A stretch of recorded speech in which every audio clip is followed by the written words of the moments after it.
so mad. Guys, I just tried to make s'mores in the microwave and it totally melted and it's so sad. What the heck? Like, this was all I was thinking about all day and now it's ruined. Henry's drinking right out of the milk. Cry over spilled milk. I'm still gonna eat it though, like for real. Like, who do you think I am? A pussy at bit? Nah. Nah, definitely not. Oh, by the way, Henry's message of the day. If you're a girl and someone tries to pressure you into having sex, don't do it. And don't feel like you have to. If your boyfriend force you to do stuff like that, maybe he shouldn't be your boyfriend.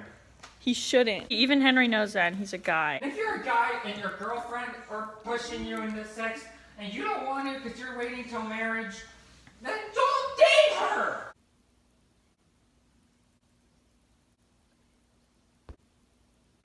It's low-key, like, not that bad.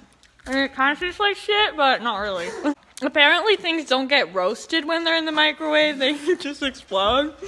Put it in turn the oven on, and then open the oven up, and put the marshmallow on a stick, and then put the stick in the oven, so it's like an indoor campfire. Or we could just do it over the stove. Oh. I want to make it with Ritz.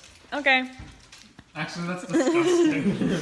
We should think of a bunch of different ways to make s'mores. And that'll be a YouTube video. We should make a cooking tutorial. We need to get materials. Yeah. So guys, later date coming, probably this summer. How to make s'mores with a bunch of different materials and cooking manifestos.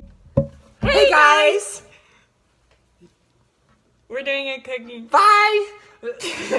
We don't have a tripod and I want to put this here so we can do our cooking video, but it's closing. Bye! Oh, it doesn't even close all the way. That's stupid.